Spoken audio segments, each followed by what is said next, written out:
Ahoy there, Kumi here! Today I'll be building the GMMK Pro in the White Ice colorway aka Silver. This board is unanimously recognised as a great in-stock beginner board for those that are looking to join the custom scene. However, there are a few flaws that I would like to go over. Firstly, the goat stabs are definitely not the greatest of all time and more like the reverse. So you'll want to grab a set of Durock screw-ins which will cost you extra. Furthermore, if you're using Durock stabs, then you'll need to buy the Polycarbonate Plate or file down the aluminium plate, as there are compatibility issues that still exist today despite Glorious saying that they're fixing it in later batches.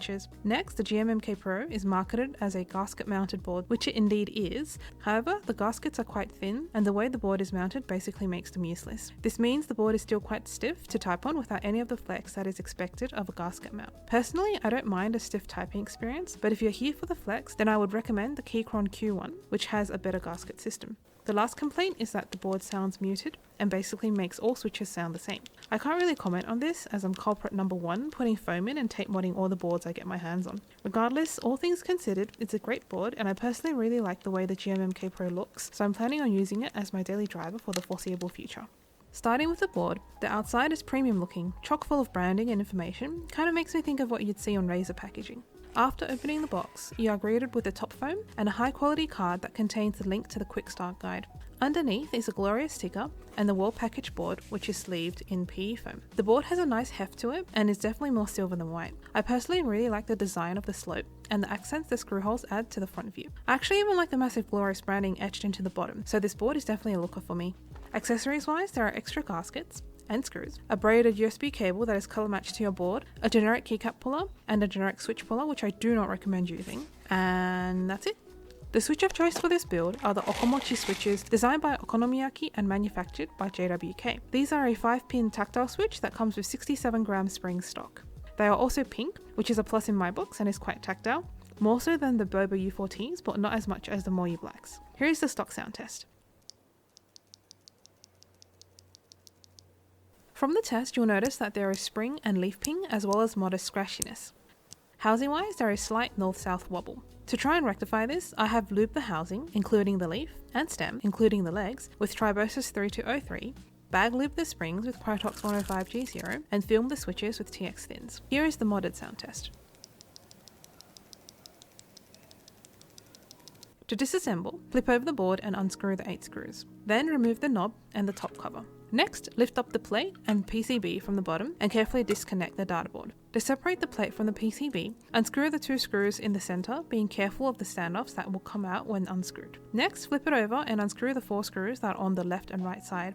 Then remove the 8 screws that are at the top and bottom. Now you can separate the PCB, the 2 acrylic diffuser pieces, and the plate.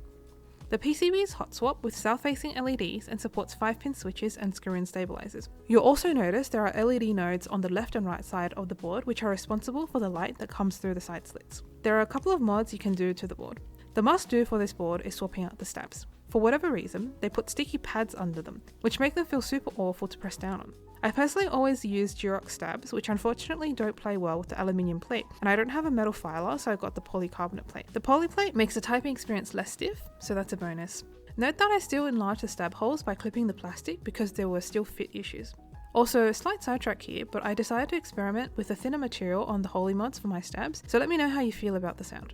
Next, you can swap out the included case foam for a denser material for better dampening, which I did using 1mm EVA foam. Whilst we're on the bottom case, the cutout for the cabling is a nice touch, as I've had space issues before with boards that didn't have this feature.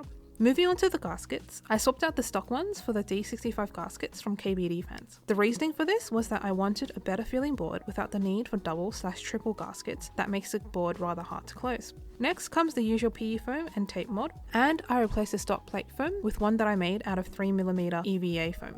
Lastly, I didn't use any of the PCB to plate screws as I didn't want to bend the PCB. To reassemble, simply do the reverse of the disassembly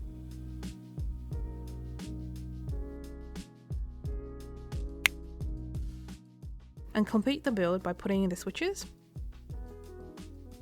and keycaps.